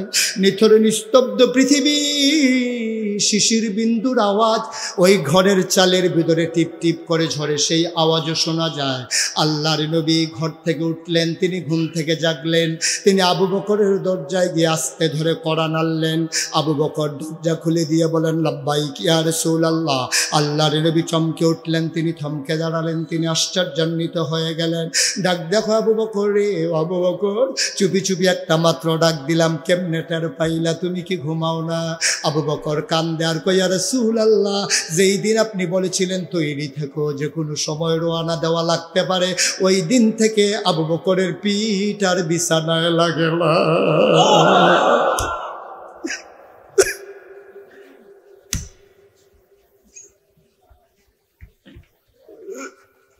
পিঠ আর বিছানায় লাগে নাই। আমার স্ত্রী বারবার আমাকে বলেছে, ও প্রিয়তম স্বামী, আপনি তো না ঘুমাইতে ঘুমাইতে মরে যাবেন। একবার ডাইনে কাত হয়ে পড়ে যান, একবার বামে কাত হয়ে পড়ে যান, সামনের দিকে পড়ে যান ঘুমাতে ঘুমাতে, কোন সময় আপনার নাকটা ফেটে যায়। ও আবু বকর, বিছানায় এসে ঘুমান। আবু বকর বলে, না, ঘুমানো যাবে না, আমার নবী যে কোনো সময় এসে ডাকতে পারে। বিবি গো, ও বিবি, আমি যদি নাক ডেকে ঘুমাই, আমার নবী দরজায় দাঁড়িয়ে যদি একবারের বেশি দুইবার ডাকা লাগে, ও বিবি, আমার কলিজায় মানবে না। একটা ডাকের বেশি দুইটা ডাক আমি শুইতে পারবো না।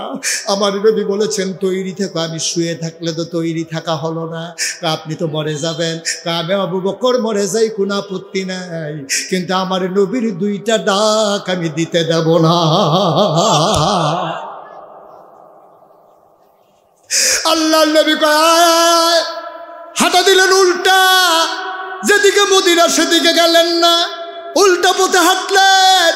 আবু বকর সিদ্দিক কই, গুস্তাকি মাফ কর দিজিয়ে, বেয়াদবি মাফ করবেন।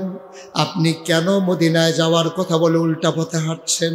আপনি কি মদিনার রাস্তা ভুলে গেছেন? নবী মুচকি হেসে কয়, আবু বকর, আমি রাস্তা ভুলি নাই, মক্কার কাফেরদেরকে রাস্তা ভুলিয়ে দিচ্ছি। ওরা মদিনার রাস্তায় খুঁজবে, ওরা যেন বিভ্রান্ত হয়, এই জন্য আমি উল্টা দিকে হাঁটলাম। ওরা যখন খুঁজতে খুঁজতে ক্লান্ত হয়ে যাবে, তখন আমরা মদিনার পথ ধরব। কত বড় দার্শনিক, কত বড় তিনি জ্ঞানী মানুষ, কত বড় তিনি যুদ্ধবীর, কত বড় রণকৌশল তার। তিনি 3 দিন পর্যন্ত মদিনার রাস্তায় গেলেন না, কারণ মদিনার দিকে ওরা খুঁজবে। এজন্য তিনি গেলেন মদিনা থেকে উল্টা দিকে। যেতে যেতে হঠাৎ করে তাকিয়ে দেখলেন সূর্য পশ্চিম আকাশে হেসে উঠেছে। আবু জেহেল বললেন, আবু বকর বললেন, ইয়া রাসূলুল্লাহ, ইয়া হাবিবাল্লাহ, এখন যে রাখালেরা গরু ছাগলগুলো নিয়ে বেরো হয়ে যাবে, আমাদেরকে চিনে না কে আছে? আমাদেরকে দেখলে তো ওরা চিনে ফেলবে, কাফেরারা খবর পেয়ে আমাদের কল্লা আলাদা করে ফেলবে। নবীজি বললেন, ওয়ালা তাহিনু ওয়ালা তাহজানু ওয়া আনতুমুল আ'লাউনা ইন কুনতুম মুমিনিন। ভয় নাই, চিন্তা নাই, পেরেশানি নাই। আল্লাহ তো অনেক আগেই ঘোষণা দিয়েছে, চিন্তার দরকার নাই। সফল কাম আমরা হবই হব যদি আমরা মুমিন হই। যেহেতু আমরা ঈমানদার, আমাদের ভয়ের কিচ্ছু নাই, ঠিক কিনা বলো? আল্লাহর নবী ডাক দেয়া আবু বকর, সকাল হয়ে যাচ্ছে, ধুধু মরু প্রান্তরে ধরা পড়ে যাব, কথা সত্যি বলেছ। দেখো তো কোথাও কোনো পাহাড়ি গুহা পাও নাকি। আবু বকর সিদ্দিক খুঁজতে খুঁজতে গুহা পেয়ে গেলেন। গুহার নাম সৌর। সৌর গুহার কিনারে গেলেন। আল্লাহর নবীকে বললেন, ইয়া রাসূলুল্লাহ, গুহা পাওয়া হয়ে গেছে। আবু বকরকে নবী নিয়ে বললেন, চলো গুহায় ঢুকে যাই।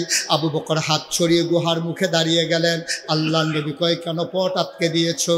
আবু বকর সিদ্দিক কয়, নবী গো, ও নবী, আপনি আগে ঢুকবেন না, আপনি বাইরে দাঁড়াবেন, আমি আগে গুহায় ঢুকবো। কয়, কেন আমি ঢুকবো না? তুমি কেন আগে ঢুকবা? কয়, পাহাড়ি গুহা, কখনো কোনো মানুষ বাস করে নাই, এখানে হিংস্র জন্তু জানোয়ার থাকতে পারে, সাপ বিচ্ছু থাকতে পারে, আমি একটু আগে গিয়ে দেখি কোনো হিংস্র জন্তু জানোয়ার আছে কিনা, তারপরে আপনি ঢুকবেন। আল্লাহর নবী চোখের পানি ছেড়ে দিলেন। ও আবু বকর, আমারে গেলে সাপ বিচ্ছু কামড়াবে, তুই গেলে বুঝি কামড়াবে না? তুই ঢুকবি, তোরে বুঝি কামড়াবে না, আমারে কামড়াবে? আবু বকর সিদ্দিক ডাক দেয়া কয়, নবী গো, আমার মতো 100 আবু বকর যদি মরে যায়, ইসলামের কিচ্ছু হবে না গো নবী। আপনার যদি কিছু হয়ে যায়, ইসলাম থাকবে না।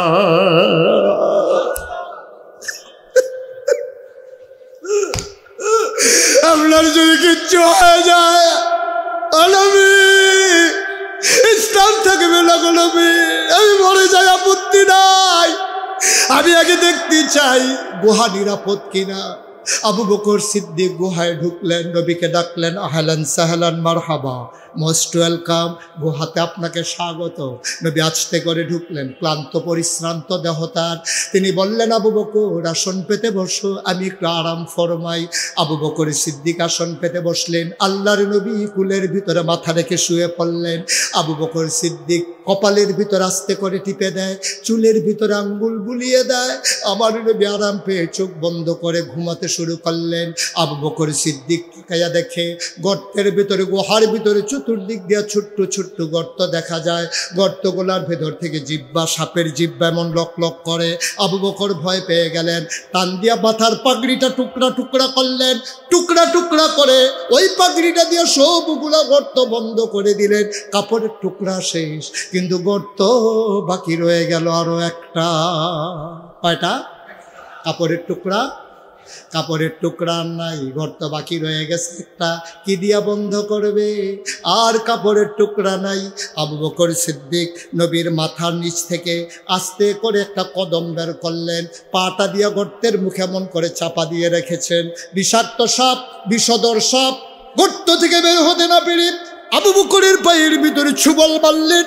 বিষাক্ত ছুবলে আবু বকরের দেহটা নীল হয়ে গেল। আবু বকর শক্ত করে দাঁত দিয়া ঠুট কামড়ে তিনি আওয়াজটা চেপে রাখলেন, যেন আওয়াজে নবীর ঘুম ভেঙে না যায়। ও মুসলমান, আবু বকর আওয়াজ চাপালেন ঠুট কামড়ে দিয়া, চোখের পানি বন্ধ করবেন কি দিয়া?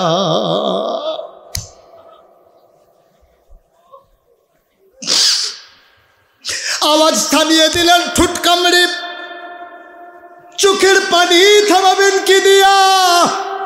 টপ টপ দুইটা গরম চোখের পানির ফোঁটা নবীর গাল মুবারকে পড়ে গেল। নবী চমকে উঠলেন, থমকে দাঁড়ালেন, আশ্চর্যান্বিত হয়ে গেলেন। তিনি উঠে বসলেন, ডাক দেয়া, আবু বকর, ও আবু বকর, নিশ্চয়ই বাড়ির কথা তোর মনে পড়ছে রে আবু বকর, নিশ্চয়ই তোর আয়েশার কথা মনে পড়ছে, তোর সন্তান আসমার কথা মনে পড়ছে, নিশ্চয়ই তোর আব্দুর রহমান ছেলের কথা মনে পড়ছে রে আবু বকর, নিশ্চয়ই তোর ব্যবসার কথা মনে পড়ছে, বাগানের কথা মনে পড়েছে। আবু বকর চোখের পানি ছেড়ে দেখে, ইয়া রাসূলুল্লাহ, আপনি কি সেই নবী না?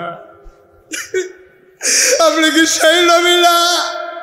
মক্কায় যেই করে খিদা অভাবের তাড়নায়, যেই গলে চুলায় আগুন জ্বলে নাই, আপনি কি সেই নবী না?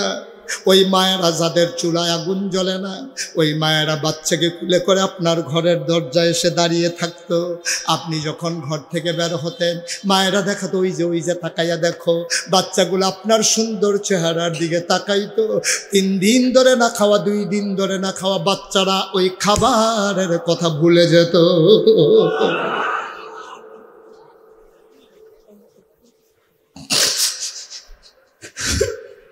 আপনি সেই নবী না?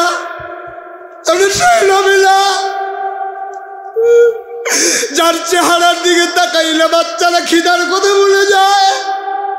আপনি সেই নবী যার চেহারার দিকে তাকাইলে অসুস্থ মানুষ তার অসুস্থতা ভুলে যায়।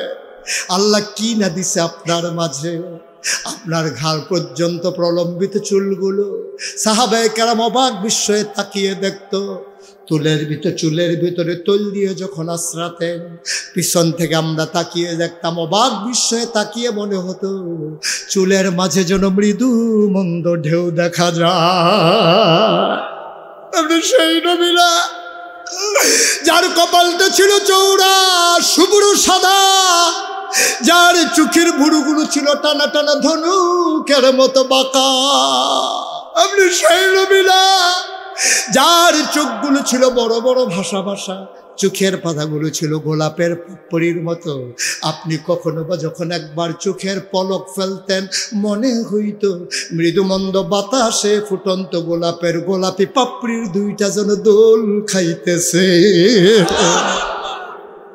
আপনি সেই নবী না যার নাকটা ছিল খাড়া, ছিদ্রগুলো ছোট ছোট। আপনি তো সেই নবী যার ঠুটির উপরে ছিল চিকন সরগোফ, ঠোঁটগুলো ছিল তার গোলাপি রঙের। আপনি কখনো বা যখন মুচকে হাসেন, ঠোঁট দুইটা যখন একটু ফাঁক হয়, সামনের দাঁতটা যখন বের হয়ে যায়, মনে হয় গোটা পৃথিবীতে যেন বিজলি চমকাইছে। আপনি তো সেই নবী রাস্তা দিয়ে হেঁটে গেছেন 1 মাস আগে, 1 মাস পরে রাস্তা দিয়ে সাহাবা হেঁটে যায়, আশ্চর্যান্বিত হয়ে দাঁড়িয়ে যায়। রাস্তার কিনারের মানুষগুলোকে জিজ্ঞেস করে, ভাই এই পথ দিয়ে আমার নবী হেঁটে গেছেন নাকি? কয় তুমি কেমন করে বুঝলা? এই নবী তো হেঁটে গেছেন 1 মাস আগে। সাহাবা কান্দে আর কয়, ভাই রে 1 মাস আগে এই পথ দিয়ে নবী হেঁটে গেছে, আর 1 মাস পরে আমি আজকে এসে শুনলাম আজকে আমার নাকের মাঝে নবীর গায়ের জান্নাতি গন্ধ পাওয়া যায়।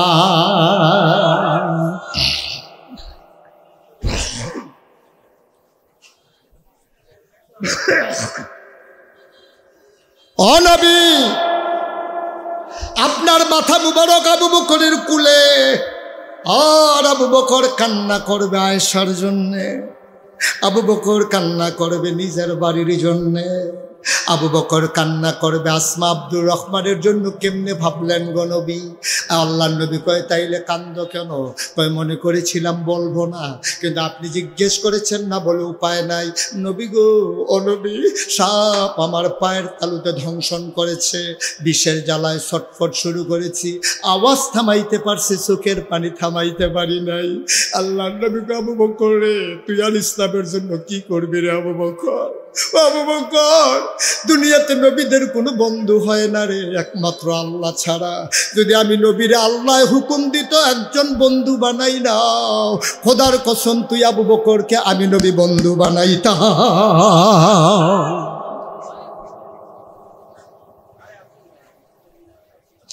আবু বকর, এমন করে সাপ কামড়ালো, তুই কেন আমাকে ডাকলি না? আবু বকর কয়, আপনার ঘুম ভাঙ্গানোর দুঃসাহস আমি পাই নাই। আবার আল্লাহ নবী ডাক দেয়া কয়, দেখি দেখি কোথায় কামড়ে দিয়েছে সাপ। আবু বকর পায়ের তালু দেখালেন, এখনো দাঁতের চিহ্ন দেখা যায়, রক্ত বের হয়ে আছে। আল্লাহর নবী তার জিহ্বা থেকে একটু লালা আঙ্গুলের মাথায় লাগালেন, আবু বকরের ধ্বংসনের জায়গায় একটু লালা লাগাই দিলেন। আবু বকর কয়, খোদার কসম, সাপ কামড়ানোর আগে আমার পাটা যেমন ছিল, ওই লালা লাগানোর পরে আমার পাটা আগের চাইতে আরো বেশি আরাম পাচ্ছিল। তুমিও মুসলমান, আমিও মুসলমান, আমরাও মুসলমান, আবু বকরও মুসলমান। একটু হিসাব মিলাইয়া দেখো, মুশতাক ফৈজি যদি কোনোদিন না আসে, আজকে বাড়িতে গিয়া যখন শুয়ে যাবা, আরামের বিছানায় শুইয়া চোখের পানি ছাইরা কথাগুলা মিলাইয়া মিলাইয়া দেখো, আমাদেরও ইমান তাদেরও ইমান, আমরাও মুসলমান তারাও মুসলমান, মাঝে দিয়া যুজন মাইল পার্থক্য মনে হয়। তাদের তুলনায় আমরা আজকে কাফেরের চাইতে নিকৃষ্ট। ওদের ইমানদার মনে হইলে আমরা ভয়ে ভীত সন্ত্রস্ত হয়ে যাই। আমাদের মতো মানুষ আবার ইমানদার হয় কেমনে, ঠিক কিনা? ওদের চরিত্র, ওদের সৌন্দর্য, ওদের ব্যবহার, ওদের লেনদেন, ওদের চলাফেরা, ওদের চাওয়া পাওয়া, ওদের হিসাব নিকাশ, ওদের দাম্পত্য জীবন, ওদের ব্যক্তি জীবন, ওদের পারিবারিক জীবন, ওদের সামাজিক জীবন, ওদের রাজনৈতিক জীবন, ওদের ইন্টারন্যাশনাল রিলেশন, ওদের জিন্দেগি, আমাদের জিন্দেগি মনে হয় যেন আকাশ যুজন মাইল, জমিন আর আকাশের মাঝে যতটুকুন ফারাক, তাদের চরিত্রের সাথে আমাদের জীবনের তার চাইতে আরো বেশি ফারাক। ঠিক কিনা কম? কেমনে শান্তি পাবেন? শান্তি ওরা পাবে না তো আমরা পাবো। আমরা পাবো। কথার ঠিক নাই, কাজের ঠিক নাই, খাওয়ার ঠিক নাই। কয় যে হুজুর এত নামাজ পড়ি কবুল হয় না তো। হবে কেমনে? তুমি যেই টুপি মাথায় দিয়ে মসজিদে ঢুকছো ওই টুপিটাও তো সুদের টাকার কিনা। কেমনে হবে কবুল? তুমি মসজিদে ঢুকছো যেই পাঞ্জাবি পয়রা, ওই পাঞ্জাবিটাও তোমার ঘুষের টাকায় কিনা। ঠিক কিনা কও? কেমনে হবে কবুল? তোমার নামাজ কবুল হবে না। সুদের টাকা দিয়ে টুপি কিনো, ঘুষের টাকা দিয়ে পাঞ্জাবি কিনো, খাও মদের টাকা বিক্রি কইরা, মানুষের সম্পদ লুণ্ঠন কইরা, রাস্তার গম বিক্রি করে খাও। হগিন্নি বেডির লিগে বিস্কুট আইছে, হেই বিস্কুট নেতায় খাইয়া বইয়া গেছে। খাডাস কারে কয়বার? লজ্জা শরম আছে নাকি? জিন্দিগিটা একটু সুন্দর করো। কি হবে? কি হবে মর্যাদা দিয়ে? আমি তো প্রায় বলি আমার এই সোনার জিন্দেগি, এত মানুষ, এত স্লোগান, এত চিৎকার চেঁচামেচি, পর্দার আড়াল থেকে জানালা খুলে মায়েদের ওয়াজ শুনে কান পেতে আমার যুবকেরা রাস্তার দুই ধারে দাঁড়িয়ে আছে। আমি তো বিশ্বাস করি একজন মানুষকে যদি 1000 টাকা করে দেওয়া হয়, তারপর ওই মানুষগুলো এই লম্বা সময় নিয়ে কারো কথা শুনবে না। ঠিক কিনা বলো? ওদেরকে টাকা দেওয়া হয় নাই, খাবার দেওয়া হয় নাই, দলীয় কোনো কারণে ওরা আসে নাই। ওরা এসেছে তাদের ঈমানকে মজবুত করার জন্য। ঠিক কিনা বলো? ওরা এসেছে কোরআনের কথা শুনে কোরআনের রঙে নিজেকে রাঙিয়ে দেওয়ার জন্য। ঠিক কিনা বলো? সুতরাং আমি মাঝে মাঝে ভাই, কয়দিনের জিন্দেগি, কয়দিনের জিন্দেগি, কি করবে টাকা দিয়ে? কি করে মানুষ? আপনি যদি পেট ভরে খেয়ে ফেলেন, আপনি যদি আমি লাঠি দিয়ে পিটাই যে একটা মিষ্টি খাওয়াই লাগবে, আপনি কাঁদতেন না পারবেন? আপনি কি খাইতেন পারবেন? ঠিক কিনা কর? পেট ভরে গেলে আপনি খাইতে পারবেন না তো বাবা। পেটটা যখন ভরে যাবে, আপনি যদি একটা মিষ্টি দেন, আপনি তাকাইয়া তাকাইয়া কাঁদতে পারবেন, খাইতে পারবেন না। আমি এই কুমিল্লাতে মুরাদনগর এক মাহফিলে গেলাম, তো ওরা আমারে পিএসকে জিজ্ঞেস করছে হুজুর কি পছন্দ করে? ও হুজুর গুড়া মাছটা, দেশি মাছ পছন্দ করে। তো ওরা চলন বিলের মাছ আনছে, কই মাছ, একটা মাছের দাম 1000 টাকা। প্লেটে যখন দিছে অর্ধেকটা করে 2 সাইডে বাইরে দিছে, বাইরের জায়গাটা আছে। আমি চিন্তা করলাম, জিগেলাম কত? হালি হুজুর 4000। আমি কই মজাই দো মাছটা দিছেন না? আরেকটা 2টা। মনে মনে কই হাদিয়া না দিলেও 2000 কারবার গড়াই লেছি। হাদিয়া না দিলেও চিন্তা নাই। পরে খাওয়া দাওয়া শেষ হয়েছে, পেট যখন ভরে গেছে, হেই লোক যে খাওয়াইতে আছে হ্যাঁ কইতেছে হুজুর সর্বনাশ। আমি কি সর্বনাশ? হুজুর মনে নাই। আমি কি মনে নাই? হুজুর আপনার যে ডায়াবেটিস এটা তো শুনছি, এই জন্য ঢাকা থেকে স্পেশাল মিষ্টি 1400 টাকা কেজি আপনার জন্য আনছি, এটা সুগার ফ্রি, এটা খাইলে আপনার ডায়াবেটিস বাড়বে না। তাই আমি আনার পরে মিষ্টিটি দেখতে আমার এত কষ্ট লাগতেছে, কান্দনের বাহির হইছে। আমি সাইয়া থাকতাম পারছি, খাইতাম তো পারছি না, ফের তো ভরা। তখন আমি সাইয়া রয়েছি অনেকক্ষণ মিষ্টির দিকে। কতক্ষণ পরে করলাম রাহ, ওয়াজের পরে দেখি লাড়া টাড়া করে একটু খালি হইলে যাইতে একটা খাইয়া যাবো, বাহির লইয়া যাবো, প্যাকেট করে দিব। এই দূরে তো জিন্দগিটা। কেন আমার দেশের নেতারা বুঝে না? কেন আমার দেশের আমলা কামলারা বুঝে না? কি করবে টাকা দিয়া? এই যে এত কষ্ট করিয়া, এত মেহনত করে, চুরি চামারি করিয়া হাজার হাজার কোটি টাকা বিদেশে পাচার করলো, এখন তে কো তাই কো টেহা কো। ঠিক কিরকম? তে কখনো সিফা তাই তো খবরে নাই। বাড়ি গিয়া হইল সেকেন্ড হোম কানাডা, তারপরে গিয়া সেকেন্ড হোম মালয়েশিয়া, যাইতে পারছে না তো, সতর্কতা ধরা পড়ে গেল।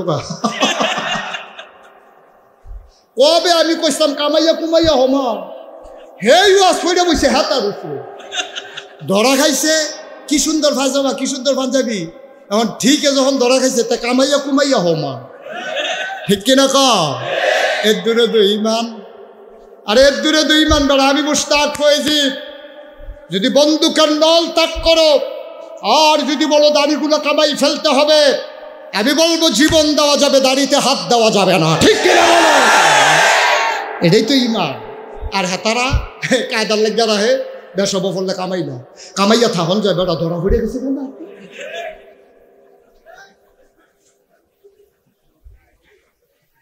লুপ করেন না, আলহামদুলিল্লাহ বলতে শিখেন, তাইলে দেখবেন দুনিয়াতে শান্তি। আর উপরের দিকে তাকাইবেন, শেষ নাই। যার পা নাই সে দোয়া করে, আল্লাহ যদি আমার দুইটা পাও থাকতো আর কিচ্ছু চাইতাম না। আল্লাহকে ঠিক আছে দেখি চাও কিনা, দিছে তারে পা। এখন সেই পাও নিয়া সে চায় স্টলের সামনে বইয়া রয়েছে, দেখে যে সাইকেল চালাই আরেকবার যায়, তো মনে মনে কয় ফাও দিয়ে কি তখন একটা সাইকেল এনে দরকার। ফাও দিয়া আটন যায়, কতক্ষণ আটলেই তো ফাও ব্যথা হয়ে যায়। সাইকেল হইলে কেমনি ঘুরিয়ে ঘুরিয়ে যাইতেছে গাড়ি। এখন হ্যাঁ মনে মনে আল্লাহ একটা সাইকেল হইলে ভালো আছিল, দিছে তারে সাইকেল। হ্যাঁ তো মনে মনে কয় সাইকেল ফাও দিয়ে ঘুরানো, তে মোটর সাইকেল টিপ দিয়ে ধরে বইয়ে থাকে সুখ করে যায়, গেড়ে না সুবিধা। এখন সাইকেল ওলায় মোটর সাইকেল চায়, মোটর সাইকেল ওলায় যখন বৃষ্টি আইছে দৌড়াইয়া ঘরের বারান্দাত গিয়া দাঁড়াই রয়েছে। আর প্রাইভেট কার ওলায় বৃষ্টির ভিতর দিয়া যাই গেতে মনে মনে একটা প্রাইভেট কার হইলে ভালো আছে। তারে আল্লাহ প্রাইভেট কার দিছে, এই চিটাগাং রোড জামো ফইরা ফইরা মনে মনে দেহে উপরের দিকে চাইয়া দেহে একটা হেলিকপ্টার যাইতে আছে, তে মনে মনে কয় জামো ফললো এটা ভালো আছে। এটাই তো মানুষের চাহিদা। যার পা নাই সে পা চায়, যার পা আছে সে সাইকেল চায়, যার সাইকেল আছে সে মোটর সাইকেল চায়, যার মোটর সাইকেল আছে সে প্রাইভেট কার চায়, যার প্রাইভেট কার আছে সে হেলিকপ্টার চায়, যেন জামে পরে আটকে থাকা না লাগে। সুতরাং চাহিদাও ফুরন্ত, চাহিদার শেষ নাই, বলতে হবে আলহামদুলিল্লাহ। এর উপরে কোনো কিচ্ছু নেই। বন্ধুগণ, আমি মুশতাক ফয়েজি। আপনারা দেখেছেন আমার নামের পাশে পীর সাহেব লেখা আছে। আমি গতানুগতিক কোনো পীর না। আমার দাদা ছিলেন ফুরফুরা পীর সিলসিলার একজন পীর। আমার আব্বা ইন্তেকাল করার কারণে দাদা থেকে সরাসরি আমি খেলাফত প্রাপ্ত নাগাইশের পীর সাহেব আমি। কিন্তু আমি লজ্জায় অনেক সময় পীর সাহেব পরিচয় দিতে আমি লজ্জাবোধ করি। কেমনে মানুষগুলো এমনি করে, পীর সাহেব নাম দিয়া, এই বাচ্চাটারে বসান, পীর সাহেব নাম দিয়া সে বৈশা থাকে। রিক্সাওয়ালায় টাকা দেয়, সে হাত পাইতা খায়। হগিন্ডি বেডি টেহা দেহাতে বইয়া বইয়া খায়। বেড়া তোরও তো হাত আছে, ফাও আছে। অটো চালাইলেও তো তুই ডেইলি 1000 টাকা কামাই করতে পারস। মানুষে মেহনত করে টাকা কামাই করে দেবার তুই বৈশা বৈশা কেবি লজ্জা নাই? ঠিক কিনা কও? কোটি কোটি টাকার মালিক হয়ে যায়, লজ্জায় মাথা হ্যাট হয়ে যায়। এটা তো সম্পর্ক ছিল না। তুমি কাজ করবা, তুমি শুধু নেবা কেন, তুমি নেবাও, তুমি দেবাও। তাহাদ্দু তাহাব্বু, তুমি মোহব্বত হাদিয়া আদান প্রদান করবা। খালি মুড়িদের নিবা, জীবনে দিতা না। তোমার হাত দিয়ে ফাটতে ফাটতে ফিক্সড হয়ে গেছে গা, কেডা জানি এমনি ঘুরাই দিছি, এটা আবার ঘুরা যাই গা। ঠিক কিনা কও? কেন মুড়িদের থেকে নিবেন তো মুড়িদের মাইয়ার বিয়ের সময় একটা কানের দুল দিতে পারেন না? মুড়িদের মেয়ের বিয়েতে কানের দুল দেন, নাকের ফুল দেন, প্রথম শাড়িটা আপনি দেন। মুড়িদের তো কম খান নাই। গাছের লাউডা, মাছের মাথাটা, গরুর কলজাটা, বিদেশি ফুতের টেহারা, 2 ফল্লা কম্বল না, সবে তো কাউ দিচ্ছেন আপনি। ঠিক কিনা কও? তার বিয়ার সময়, তার মাইয়ার বিয়ার সময় বলতে পারলেন না, তুমি আমার এত মহব্বত করো, আব্বা আব্বা ডাকো, এটা আমার দাদা দাদা ডাকে, তার প্রথম শাড়িটা আমি দেবো, গলার মালাটা আমি দেবো। আপনি পীর সাহেব, আপনার তো টাকার অভাব নাই, মুখে দিয়ে তো বের হয় না। ঠিক কিনা কও? আপনার রবির সুন্নাহ ছেড়ে দিয়েছি। বন্ধুগণ, আমি মুশতাক ফয়েজি, শুধু বুঝার জন্য বলি, করোনার সময় রাতের আধারে বাজার করে আমি গাড়ি নিয়ে নিয়ে মানুষের দরজায় দরজায় নক করে, অন্ধকারের ভিতরে যারা বাজারে যেত, ভয় পেত, তাদেরকে আমি পটলা ভরে বাজার করে দরজায় দিয়ে আসতাম। আমি মুশতাক ফয়েজি। গত বছর যখন বন্যা হলো, আমি পানি ভেঙে ভেঙে আমার এলাকায় মানুষদের ঘরের দরজায় গিয়া আমি চাল, মুড়ি, তারপরে আপনার বিভিন্ন জিনিস নিয়ে দরজায় দাঁড়াইছি।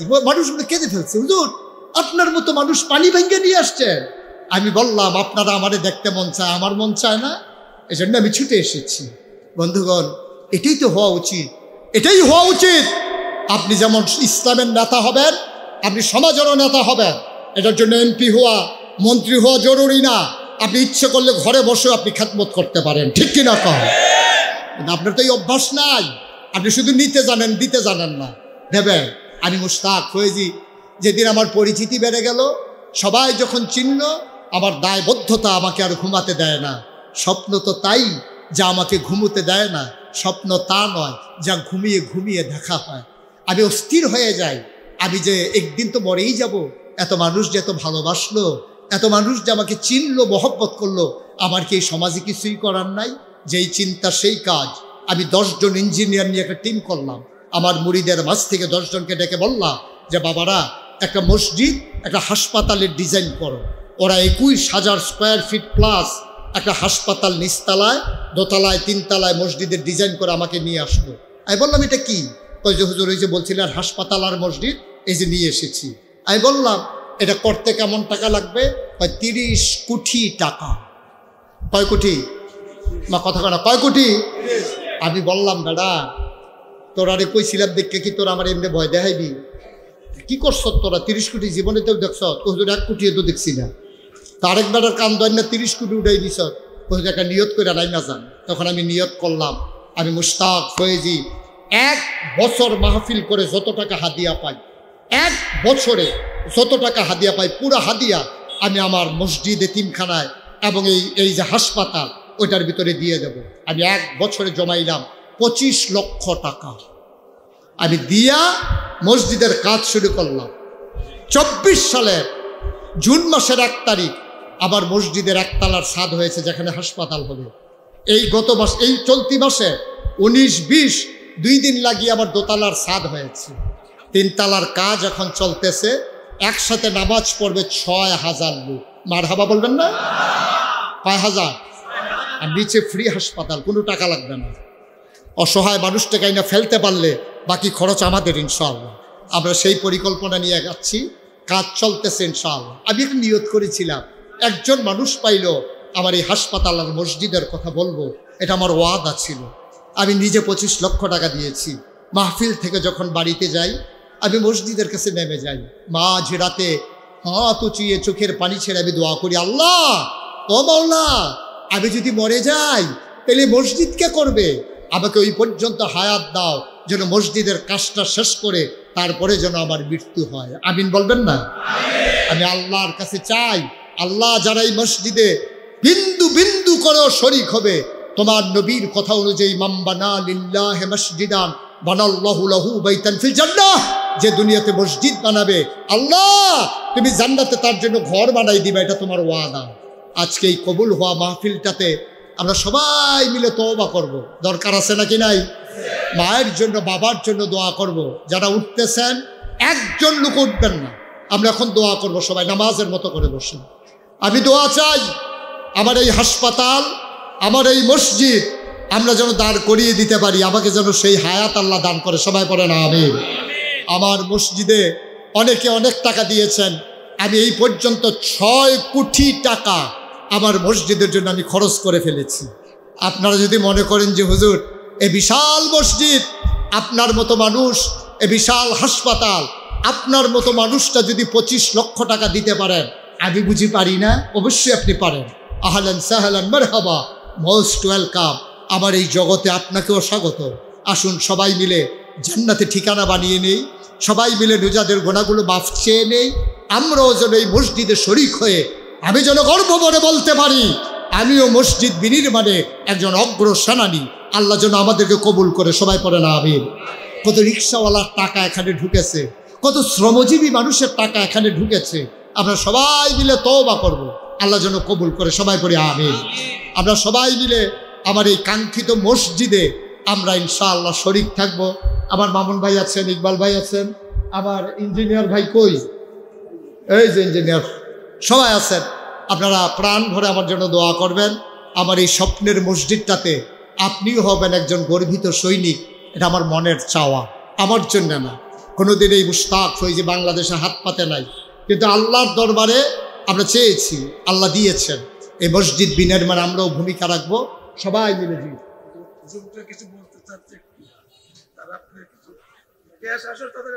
সিয়াম নামে একটি ছেলেকে পাওয়া যাচ্ছে, বয়স 6 বছর। সিয়ামের মা স্টেজের পিছনে অপেক্ষারত। সিয়াম পাওয়া গেছে, এই তো পাওয়া গেছে। এটা কি করতেছেন আপনারা?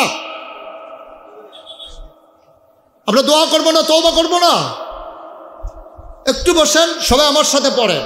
আউযু বিল্লাহি মিনাশ শাইতানির রাজিম, বিসমিল্লাহির রহমানির রহিম। কি ছেলেরা কি বলতে চায়? হ্যাঁ বলো, একটু একটু আমরা তওবা করবো, একজনও নড়বেন না। হ্যাঁ থাক না, তুই বল। আরে বলবা কেউ কিছু তো বলো না কেন?